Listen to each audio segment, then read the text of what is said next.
Seperti makan berjamaah, rame-rame nih, makan satu nampan ada 5 orang. Satu orang saja yang membaca basmalah, maka tuntutan sunnah membaca basmalah untuk yang lainnya gugur.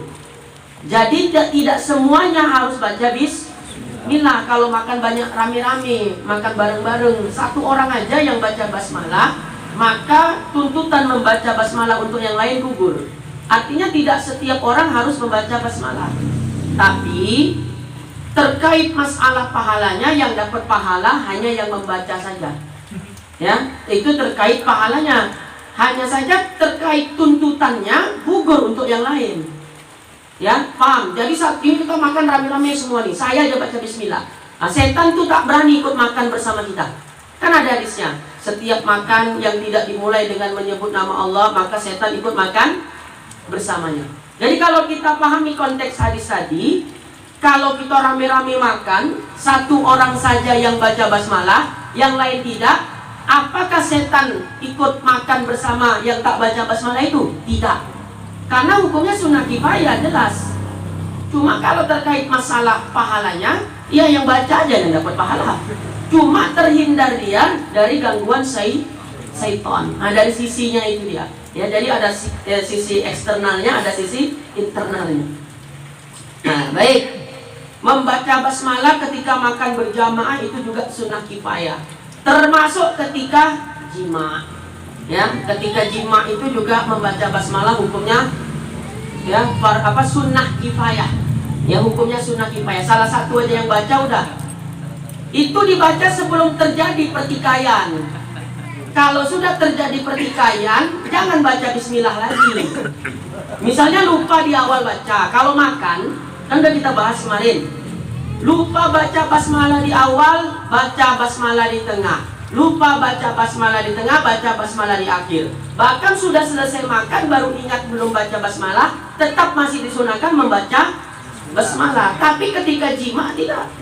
Ya, jadi sebelum pertikaian bacanya. Bismillahirrahmanirrahim. Apa doanya? Kalau doa itu hafal kali ya. Doa-doa yang lain nggak hafal kita. Nah, itu kebutuhan yang sifatnya ya mendesak juga itu. Baik. Jadi kalau di tengah udah lupa di awal, ya udahlah, lanjut aja lah. Udah selesai, apa boleh baca? Tidak disunahkan lagi, ya. Pokoknya sebelum pertikaian. Banyak itu hadis-hadisnya tentang masalah itu di dalam kitab Qurratul Uyun, ya, di dalam kitab Fathul Hijar itu ada pembahasan tentang suami istri itu lengkap itu di situ. Sampai-sampai dikatakan orang yang melakukan jima tidak membaca basmalah, setan ikut berjima di dalam perjimaan suami dan istri itu. Nah, jadi ketika menjadi benih, bercampurlah benih setan di dalam janin daripada si istri. Nah, jadi kata ulama, kalau anaknya nakal kali, melebih-lebih dojal, nih macam dojal budak nih kulihat, kan gitu orang bilang. Jangan salahkan anaknya, mungkin waktu melakukannya itu lupa membaca doa, minimal baca bismillah. Nah, kalau ulama-ulama sufi itu begitu. Orang yang jima karena Allah berbeda dengan orang yang jima karena syahwat semata. Kalau ada orang berjima tidak membaca doa dan tidak menjaga adab-adab di dalam berjima, berarti dia berjima karena menuruti hawa nafsu semata. Tapi kalau orang yang berjima mengharap ridhonya Allah Ta'ala, dia akan menjaga adab-adab dan sunnah-sunnah di dalam berjima. Berat itu, berat. Ya, jadi kita lihat diri kita yang sudah berkeluarga ketika melakukannya itu, sempat tidak kita melakukan sunnah-sunnahnya atau adab-adab sebelum berjima. Kalau tidak sama sekali bless gitu aja, berarti kita melakukannya cuma semata-mata memperturutkan hawa nafsu. Padahal jima termasuk ibadah tidak? Ya, ibadah bisa mendatangkan keridhaan daripada Allah Subhanahu wa Ta'ala kalau dilakukan dengan cara-cara yang benar. Jadi mulai diperbaikilah, ya, paling tidak baca bismillah. Kalau masalah tanpa sehelai benang atau dengan selimut itu khilafiyah ulama. Ya, ini banyak anak-anak onces nih, nggak bisa kita bahas di sini. Nah, itu cocoknya ngaji tengah malam gitu Ustaz ya. Sekali-sekali nanti saya begadang sini kita buka kitab itu. Ya? Iya memang iyalah. Tertutup aja kita nih. Di pondok itu keatang kayak gitu, di pesantren itu dibaca. Sampai kita bilang kalau ke kiai, kalau ngaji tau gini ngantuk, ya. Kalau udah ngaji Quratul Uyun, kalau bisa satu malam itu khotam. Khatam langsung kitabnya. Nah, itu masih masalah khilafiyah tentang boleh tidaknya dengan tanpa sehelai benang, ya, atau dengan suara, apakah makruh ataukah tidak. Ngerti maksudnya kan? Itu pembahasan yang khilafiyah sifatnya. Sampai yang lebih ekstrim-ekstrim dari itu juga dibahas oleh para ulama dan tidak tempatnya kita bahas sekarang. Silakan sediakan waktu khusus, kita siap. Ya. Dari Zoom dari rumah masing-masing gitu ya. Saran bagus itu. Boleh. Ya. Khair. Jadi apa tadi terakhir? Sunnah kifayah itu ya. Kemudian membaca basmalah hukumnya haram. Haram itu terbagi dua. Haram li aridi dengan haram li dzati. Haram li dzati itu haram yang memang udah asal-asalnya dari sono udah haram. Seperti daging babi. Hurrimat 'alaikumul maitatu waddamu walahmul khinzir. Haram, diharamkan bagi kamu walahmul khinzir, daging babi. Nah, itu udah dari sononya memang haram. Maka tergolong dia kepada haram li dzati. Ada yang namanya haram li aridi. Ya, haram li aridi, sesuatu yang asalnya boleh tapi bisa menjadi haram karena sebab-sebab tertentu. Misalnya beli beras dari uang yang haram. Beras itu kan asalnya halal, tapi karena dibeli dari uang yang haram ikut jadi haram mengkonsumsinya. Namanya haram li aridi. Jadi membaca basmalah pada perkara yang haram sifatnya haram li zati, seperti mencuri, itu hukumnya haram. Misalnya nih, siang udah gambar nih, malam ingin beraksi. Jadi ketua gengnya berkata kepada anggotanya, sebelum kita melaksanakan membongkar rumah Ustadz Ferry demi kelancaran kita pada malam hari ini, mari kita baca bismillah. Bismillahirrahmanirrahim. Ya, itu kalau menurut tauhid bisa murtad kalau ada unsur mengolok-olok basmalah. Tapi secara fikih hukumnya haram dan dosa besar. Kenapa? Karena perbuatannya haram li zati. Makanya jangan main-main. Ini sudah jelas tua. Kau jangan lupa kau baca bismillah kau minumnya. Walaupun main-main. Ya, kalau main-main murtad secara ilmu tauhid. Makanya di dalam kitab Sulamut Tauhid, ya, karya daripada Al-Habib Thohir bin Husain Ba'lawi, yang kitab itu disyarahkan juga oleh Syekh Muhammad Nawawi, nama kitabnya Mirqatu Su'ud At-Tasdiq Syarah Sulamut Tauhid. Ada 3 penyebab orang murtad. Murtad secara qauli, perkataan, ada murtad karena perbuatan, ada murtad karena i'tiqad. Termasuk mengolok-olokkan daripada basmalah seperti yang ditanya tadi itu kan termasuk penyebab murtad karena sebab perkataan. Jadi sampai dikatakan banyak orang yang murtad tapi nggak menyadari. Makanya kalau ceramah itu jangan kelewatan. Maaf nih, ini kita pesan semua untuk para asatis. Boleh guyonan ketika ceramah, tapi hati-hati. Jangan sampai ceramah misalnya gini, kita nggak apa-apa ya, masuk neraka pun nggak apa-apa. Kenapa gitu Ustaz? Ya kalau mau merokok, nggak payah nyari apinya, tinggal ngisap api neraka. Wah, ketawa jemaahnya. Nah, itu bisa termasuk unsur memperolok daripada neraka dan bisa menyebabkan orang yang mengatakannya murtad. Na'udzubillahi min dzalik. Ya, itu salah satu contohnya. Jadi minum tua itu jangan lupa baca bismillah. Kalau maksudnya supaya ketawa-ketawa orang, murtad ya. Kalau tidak ada unsur talaqub, main-main, ya, memang nggak tahu hukum, jatuh hukumnya kepada haram saja, tidak sampai murtad. Tapi kalau udah tahu dia itu tak boleh dibuat, murtad. Na'udzubillahi min dzalik. Habis, hangus semua amal ibadahnya. Baik, itu perlu kita perhatikan, bercanda jangan sampai kelewatan. Yang sewajar-wajarnya sajalah, ya, sewajar-wajarnya saja. Jadi kalau dia haram di zati tadi, dia baca bismillah, hukumnya jadi haram. Mau melakukan zina baca bismillah, minum tua baca bismillah, mencuri baca bismillah. Pokoknya perbuatan-perbuatan haram dia baca bismillah, itu hukumnya haram karena perbuatannya di zati. Tapi kalau dia li'aridi, ya, haram li'aridi, misalnya berwuduk dengan air curian, ya, berwuduk menggunakan air curian. Yang namanya mencuri kan tetap haram. Tapi ketika berwuduk kan termasuk sunnah wuduk membaca basmalah. Jadi ketika berwuduk dengan air curian tadi, dia tetap disunahkan membaca basmalah. Karena haramnya bukan li zati tapi haramnya li'aridi. Nah itu perlu kita ketahui bersama. Makanya kemarin begini, saya pernah buat tulisan tentang peringatan ulang tahun. Boleh nggak memperingati hari ulang tahun, hari kelahiran kita? Di dalam kitab Haulal Ihtifal Bizikri Maulidin Nabi Syarif, karya daripada Al-Allamah Al-Muhaddis Profesor Dr. Abuya As-Sayyid Muhammad bin Alawi Al-Maliki Al-Hasani, ulama yang cukup masyhur di kota Mekah pada masanya. Beliau udah wafat. Lebih dikenal dengan Abuya Sayyid Muhammad, ya, penyusun kitab Mafahim Yajibu an Tusohah atau kitab Manhajus Salaf fi Fahmin Nusus, termasuk salah satu guru Al-Habib Umar bin Hafiz, ya, jadi termasuk guru beliau. Di dalam kitab Haulal Ihtifal Bizikri Maulidin Nabi Syarif, terkait tentang masalah memperingati hari ulang tahun. Hukum asal memperingati hari kelahiran, hukum asalnya adalah mubah. Karena kaidahnya ada di dalam kitab mazhab, segala sesuatu perbuatan yang tiada dalil yang mengharamkannya, maka hukum asalnya adalah mubah. Pertanyaannya, ada nggak dalil yang mengharamkan peringatan ulang tahun secara qat'i? Nggak ada. Makanya berdasarkan kaidah itu, hukum memperingati hari ulang tahun, hari kelahiran, hukumnya adalah mubah, hukum asalnya.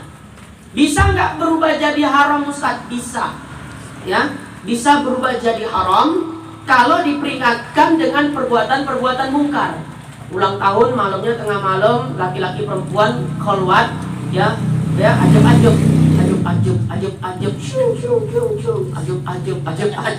gitu ya. Nah, itu jadi haram.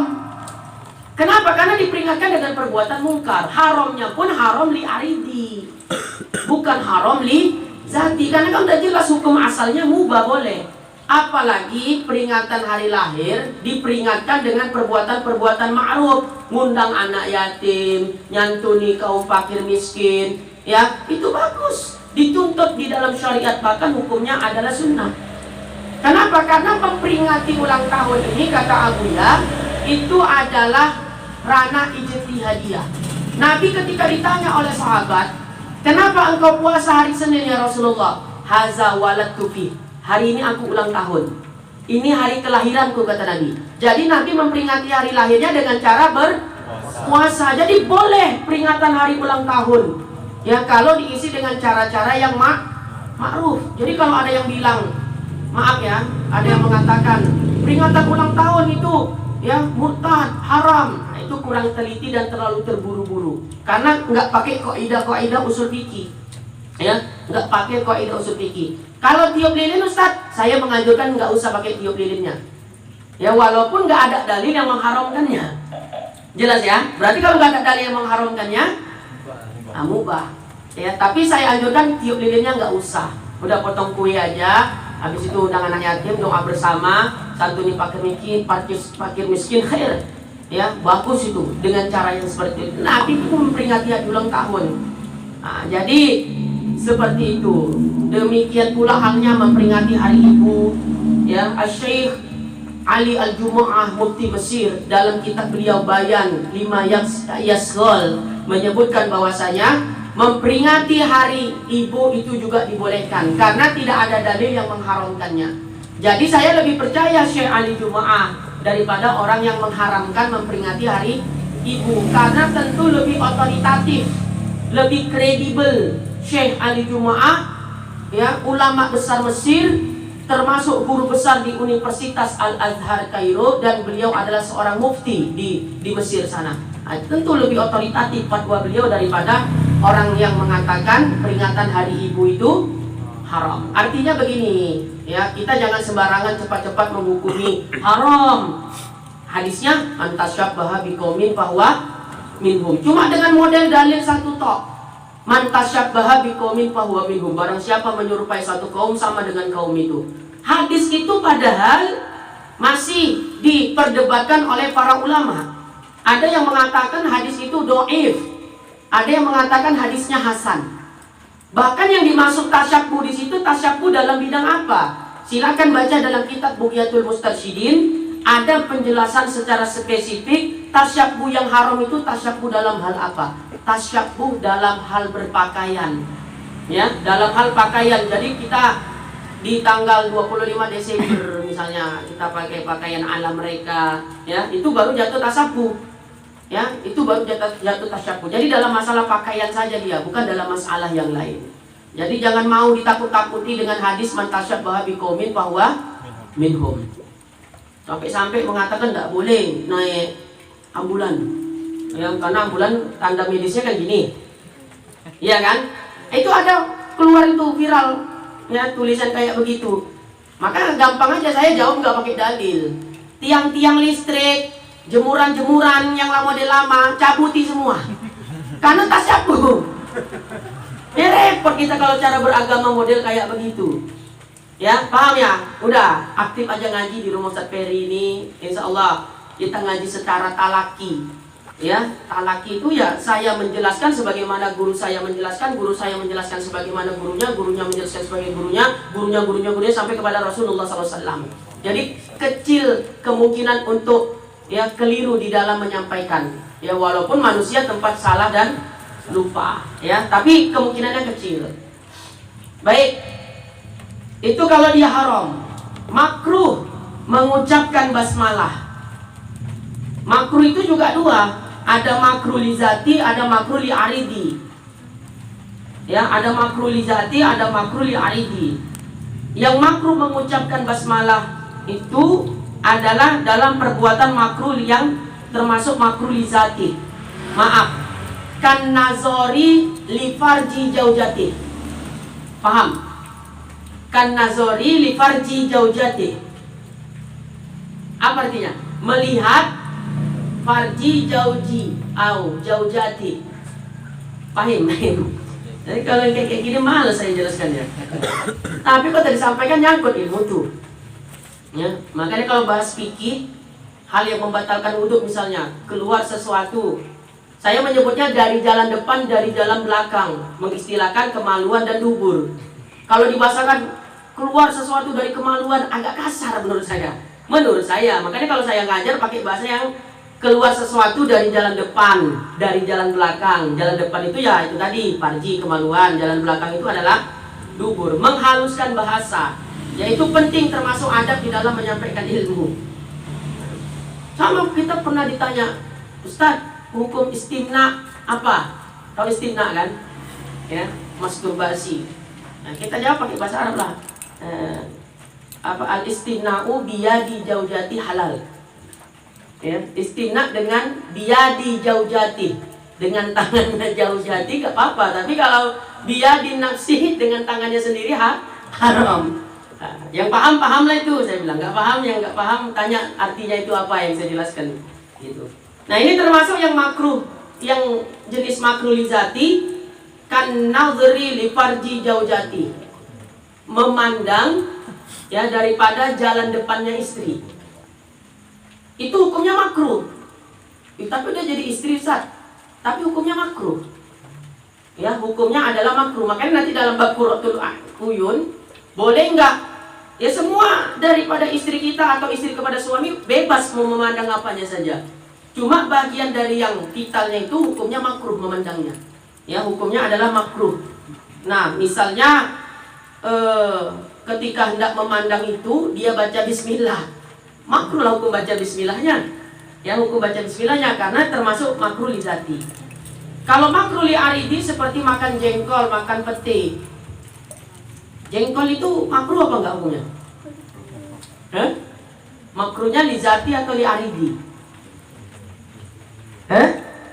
Makan jengkol. Ada suka makan jengkol sini? Itu enak tuh. Bagi yang suka, saya tak suka. Bau. Saya pernah debat itu masalah itu, ya, diskusi bukan debat. Jengkol itu makruh li zati atau li aridi? Saya bilang, ya. Jengkol itu makruh karena apanya? Karena baunya atau karena memang zatnya memang udah makruh? Ya karena baunya, kata gitu. Jengkol itu makruh berarti orang sekarang kan pandai masak bisa hilang baunya. Berarti kalau udah baunya hilang berarti jengkol itu nggak makruh lagi, saya bilang. Ya nggak bisa gitulah, berarti makruhnya li zati, bukan makruh li aridi. Kalau makruh li aridi itu berarti kenapa jengkol makruh? Karena bau. Berarti kalau dimasak secara benar sehingga hilang bau jengkolnya, berarti kan ilat yang menyebabkan makruh kan hilang. Berarti kan nggak makruh lagi.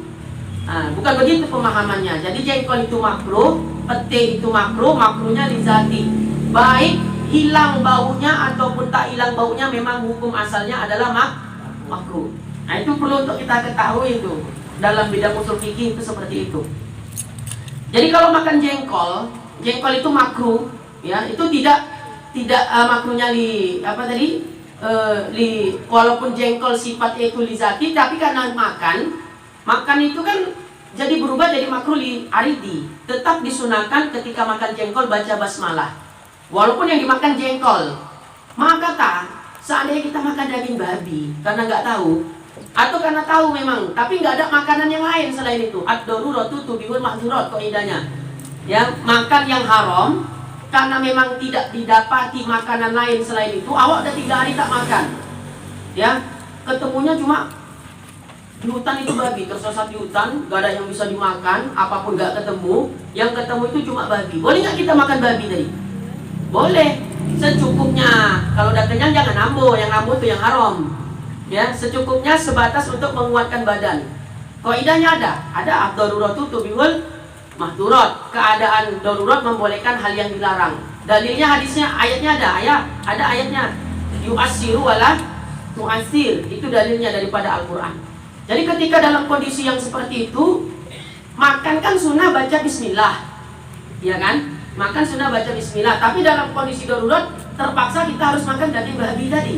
Apakah tetap disunahkan kita baca bismillah? Tetap disunahkan. Bukan karena babinya, tapi karena makannya. Makan itu termasuk sunnahnya baca basmalah. Jangan pulang nanti makan babi ya. Sehingga pula cari lomo-lomo di sini. Ya, itu contoh kasus yang memang nggak ketemu makanan sama sekali. Ya, keadaan darurat. Terakhir, membaca basmalah hukumnya boleh-boleh saja, mubah. Ketika memindahkan barang, misalnya kita ngangkat barang besar berat, gotongan ini, kan biasa sering kita 1, 2, 3, Bismillahirrahmanirrahim, gitu kan? Nah, itu hukumnya mubah. Ya, tidak berdosa, juga tidak berpahala. Ya, hukumnya adalah mubah. Jam berapa nih? Saya lebih suka ngajar tauhid daripada ngajar fikih. Ya, jadi kalau ngajar tauhid bisa lupa diri, lupa waktu. Baik, itulah hukum-hukum yang berkaitan dengan Bismillahirrahmanirrahim. Jadi pertemuan ini kita masih membahas muqaddimahnya, bahwa kenapa kitab ini dimulai dengan Bismillah dan Hamdalah. Alasannya jelas. Pertama, karena mengamalkan hadis Nabi, kullun amrin zibalin la yubda'u fihi bismillahirrahmanirrahim fahuwa aqta. Kedua, karena mencontoh Al-Quran yang mulia, Al-Quranul Karim. Al-Quran dimulai susunan ayatnya, surahnya dengan surah Al-Fatihah. Kemudian surah Al-Fatihah dibuka dengan basmalah dan hamdalah. Makanya kitab ini dimulai dengan basmalah dan hamdalah. Wallahu a'lam bishawab. Kalau ada yang mau ditanyakan silakan. Biasa kalau ngaji tauhid itu padam, nggak akan ada pertanyaan biasanya kalau ngaji tauhid. Karena memahamkan yang dijelaskan pun sulit. Apa yang mau ditanya? Ya, nah itu kalau ngaji tauhid.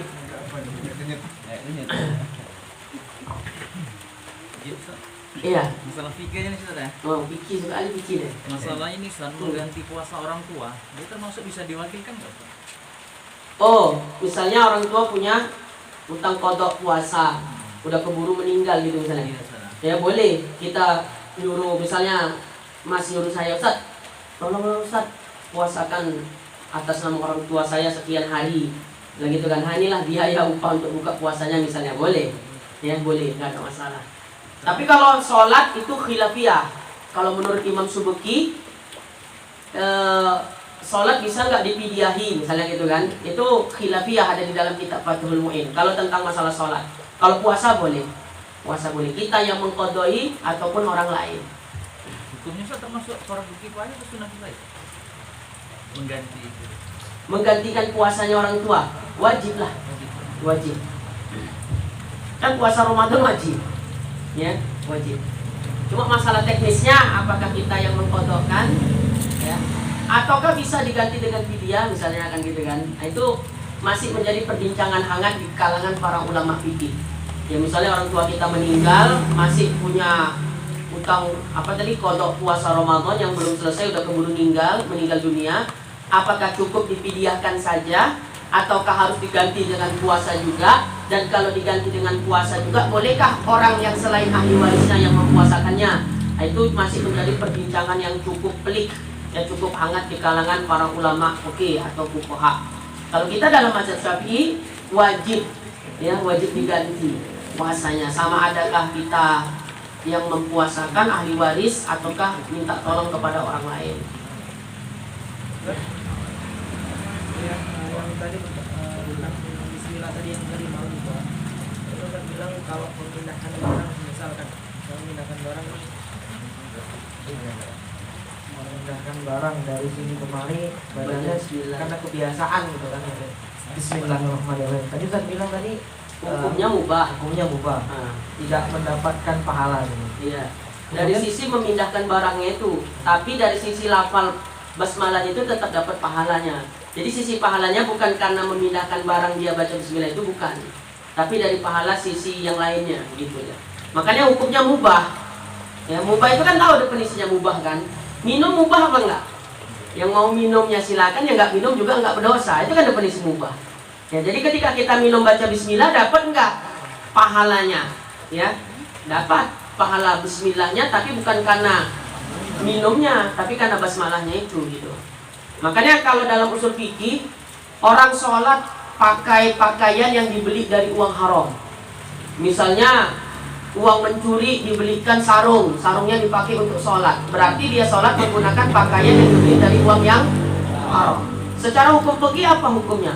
Hukum sholatnya sah tapi haram. Kok bisa ada dua hukum? Kan itu terpikir di benak kita kan? Sah tapi haram. Ya sholatnya sah. Kenapa sah? Karena terpenuhi rukun-rukun sholat yang 13 itu. Kenapa haram? Karena dia sholat pakai pakaian yang dibeli dari uang yang haram. Jadi kesimpulannya apa Ustaz? Sholatnya sah tapi haram, berarti dia nggak dapat pahala. Wajibkah dia mengulangi sholatnya? Tidak wajib. Karena kan jelas sholatnya hukumnya sah. Cuma disunahkan dia untuk i'adah, mengulangi sholatnya untuk mengambil pahalanya. Jadi kadang hukum fikih itu dalam satu masalah bisa terdapat dua hukum, sah dan haram. Tapi kan itu bukan kalau dalam kita ngaji usul fikih gini. Hukum di dalam syariat itu terbagi dua.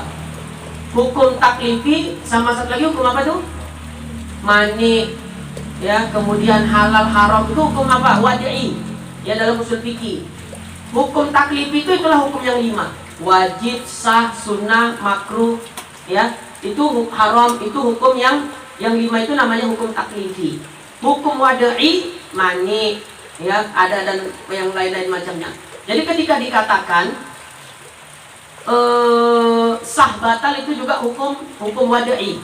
Ketika ditanya tadi masalah sholat, pakai pakaian haram, sholatnya sah atau tidak? Jawabannya hukum sholatnya sah tapi haram. Ini terkesan seolah-olah ada dua hukum, padahal tidak. Kenapa? Karena sah itu hukum wadi'i, haram itu hukum taklifi. Jadi beda dia. Tapi orang awam memahami, cuma itu sah tapi haram, seolah-olah itu sama hukumnya. Padahal itu kalau kita pahami secara detail, kalau kita ngaji usul fikih, beda. Yang sah itu hukum wadi'inya, haram itu jatuh kepada hukum taklifinya. Jadi beda dia. Nah, itu kalau dalam ranah usul fikih. Jadi kan masalah yang tadi itu kan gitu ya. Berarti ketika kita awal dengan basmalah itu pekerjaannya itu nggak jadi tetap hitungan ibadah atau gimana? Memindah barang tadi? Tidaklah. Jadi dia mendapat pahala dari sisi kosdunnya. Begini, di dalam kitab Risalatul Mu'awana, karya daripada Al-Imam Al-Habib Abdullah bin Muhammad Al-Haddad Al-Hadrami Asy-Syafi'i radhiyallahu anhu, yang populer dengan nama Al-Imam Al-Habib Abdullah Al-Haddad. Sebenarnya kita mau cari pahala, nggak usah terlalu capek ibadah pun bisa. Cukup sholat 5 waktu misalnya. Tapi kita bisa jadi orang yang paling banyak amal ibadahnya, paling banyak pahalanya. Caranya kepiye? Caranya bagaimana? Kata Imam Al-Haddad, setiap perkara mubah itu kan artinya dikerjakan tak dapat pahala, ditinggalkan juga tidak berdosa. Setiap perkara mubah itu niatkan untuk taat kepada Allah Ta'ala. Misalnya makan itu mubah tidak? Mubah. Jadi orang makan yang nggak dapat pahala, orang yang tidak makan juga tidak berdosa. Tapi ketika makan kita niatkan, ya Allah, saya makan untuk menguatkan tubuh saya supaya kuat ngaji. Niatnya satu. Ya Allah, saya makan niatnya supaya kuat sholat. Ada 2 niatnya. Ya Allah, saya makan niatnya mensyukuri nikmat-Mu. 3. Ya Allah, saya makan sebagai bentuk mensyukuri daripada rezeki yang halal. 4. Jadi satu perbuatan yang hukum asal perbuatan itu kalau dikerjakan nggak dapat pahala, tapi karena kosdun yang baik yang model 4 ini, tiap-tiap niat yang baik 4 ini diberi ganjaran oleh Allah Subhanahu wa Ta'ala pahalanya. Ngerti enggak maksudnya? Ya gitu. Jadi kan simple. Satu perbuatan dengan 100 niat misalnya, tiap-tiap niat dibagi Allah pahalanya tanpa dikurangi sedikitpun, walaupun itu perkara mubah. Ya kan enak itu. Jadi Allah banyak sebenarnya memberikan jalan kepada hambanya untuk memperbanyak pahala daripada pahala, yang memperbanyak daripada pahala bukan hanya sebatas ibadah saja. Melalui perbuatan-perbuatan yang sifatnya mubah, diniatkan untuk perkara yang baik, maka hal itu bisa bernilai pahala dan Allah berikan masing-masing daripada niatnya. Itu dari perkara yang mubah. Tidur perkara mubah enggak? Kita tidur misalnya, ya Allah, aku tidur istirahat supaya nanti kuat qiyamul lail. Misalnya, satu berarti niatnya, ya Allah, aku tidur ini ya supaya besok semangat mencari rezeki yang halal, nafkah keluarga. Udah berapa niatnya? 2. Perbuatannya 1 tok tidur. Atau niat-niat yang lain lah, cari kalau bisa dicatat misalnya. Ya, jadi tidur kita bismillahirrahmanirrahim dengan niat-niat yang udah tadi kita terapkan itu. Apakah kita dapat pahala dari niat-niat itu? Dapat. Masing-masing niat diberi ganjaran pahala. Niat pertama pahala, niat kedua pahala. Dengan satu perbuatan yang bahkan perbuatan itu pun perbuatan mubah asalnya. Enak toh. Nanti mau lagi nambah jadwal lagi ngaji tasawuf, tauhid, fikih, tasawuf. Iya. Minggu pertama, kedua tauhid, ketiga fikih, keempat tasawuf. Mau itu nanti itu ya kan Ustaz ya. Minggu kelima sih. Oh, minggu kelima ya. Ya kalau ada minggu kelima insyaallah kita buka kitab tasawuf ya agar supaya lembut sedikit hati kita. Nah, itu salah satu contoh. Nah, perkara yang sifatnya taat itu bisa juga diniatkan beragam macam niat. Kita membaca Al-Qur'an misalnya. Niatnya membaca Al-Quran pertama apa? Menggali hukum-hukum Al-Quran, tajwid, ikhfa, ijhar. Niatnya 1.